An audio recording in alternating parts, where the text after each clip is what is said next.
A report by the Texas Tribune indicates that toddlers and young children are expected to appear in court and see a judge in regard to their deportation hearings and their asylum hearings. Now, this is all because of the fact that these children were separated from their parents due to Donald Trump's zero tolerance policy. And so when they go to court, they're not going to be with their parents. In many cases, they will be with an attorney representing them, but some of them can't even speak yet. So it's a little difficult for them to make their case. So according to the report, immigrant children as young as 3 are being ordered into court for their own deportation proceedings, and that's according to attorneys in Texas, California, and Washington, D.C. So here's more confirmation of how this is going on.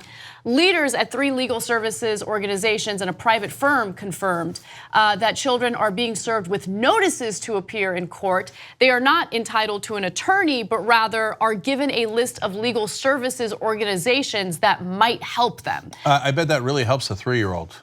They're like, oh, thank you for the list of legal services organizations. Let me pour through this and get back to you. Kids as young as 3. So now, let's be clear and give you the full context. Have unaccompanied minors represent themselves in court before in proceedings like this? Yes. Why? Because they came in unaccompanied. We don't have a choice. We don't know who their adults are and their parents are, and they didn't come with those adult parents, okay?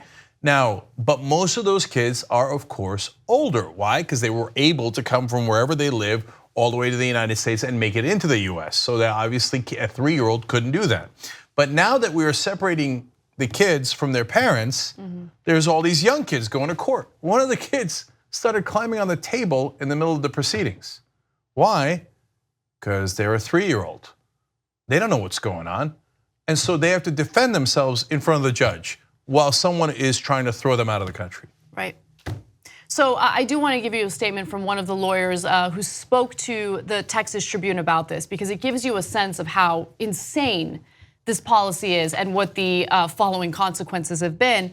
One lawyer says, we were representing a 3-year-old in court recently who had been separated from the parents, and the child in the middle of the hearing started climbing up on the table. It really highlighted the absurdity of what we're doing with these kids. And look, so there's the 3-year-old, but I mean, it doesn't really matter. 9-year-old, 11-year-old. So these lawyers are put in these absurd situations where they have to say super obvious things like, a child is in a disadvantageous position to defend themselves. You think? Okay, and the kids don't understand the intricacies that are involved with deportation and immigration court. Of course, they're 7. How would they understand the intricacies of anything, let alone deportation court? So the Trump administration, instead of reuniting them with their families and at least have their parents make their case, they bring these kids in from all these different ages and go, okay, why did you come to this country? Why are you seeking asylum? Okay, answer for yourself. The kid's like, it's a kid. He probably has no idea what's going on. Right, exactly. Right? I mean, exactly. You can't expect them to defend themselves. And look, this was already a problem with unaccompanied minors. And Trump went out of his way to exacerbate it. But do you know what Trump's solution is to something like this? Just send them back on their own. No judges. Why are we dealing with judges? That's his way of dealing with it. His argument is we prosecute everyone who tries to come to the United States, and we don't need judges. And we don't need judges for it. But that's his way of dealing with it. But think about that, okay? Those two things, they're absurd by themselves, but when you put them together, they become insane. So one is, okay, somebody crosses the border and Trump says we don't need judges. Instead of, hey, they're saying I'm seeking asylum. If I go back to my country, I'll be killed, right? Trump says, I don't care. And what do you think? We're the land of the free and the home of the brave? No, go back and get killed. I don't care. You're not gonna see a judge. You're not gonna see a judge. So that's vicious. Okay, the other thing is you cross the border. In the past, after proceedings to figure out, hey, should you be here or should you not be here? If you're not supposed to be here, we send you back. That makes sense, okay? Trump says, don't have the proceedings. Well, then how do we know if they're supposed to be here? He then says, no, put them in prison. But wait a minute, when you combine those two things, how are you supposed to put them in prison if there are no judges? And now we've added a third layer of absurdity. Bring the kids into court and deal with them, but he still doesn't want judges. So who's gonna deal with the kids if they're not judges? No, I mean, the right wing will prove just how pro-life it is. I mean, the right wing right now is celebrating because there's going to be a super conservative Supreme Court justice who could help in overturning Roe v. Wade because they're very pro-life, right? But when it comes to the lives of these children, don't really care that much. Yeah, just toss them back to whatever country they came from. Doesn't matter if there's gang violence, doesn't matter if they'll be murdered. Who cares? We want to bring people here based on merit, sort of, if they're white. And last part of this is, I literally don't know what they're gonna do with these kids. And I'm not sure they know, because in a story we covered earlier in the week, a judge who was a George W. Bush appointee said, oh my God, you guys have no plan. You have no plan on how to put the families back together. This is unbelievable, right? So let's say they adjudicate that the 5-year-old doesn't belong here because he couldn't defend himself in court and couldn't explain why he needed asylum because he's a 5-year-old and you ripped him away from his parents. What do we do with the 5-year-old?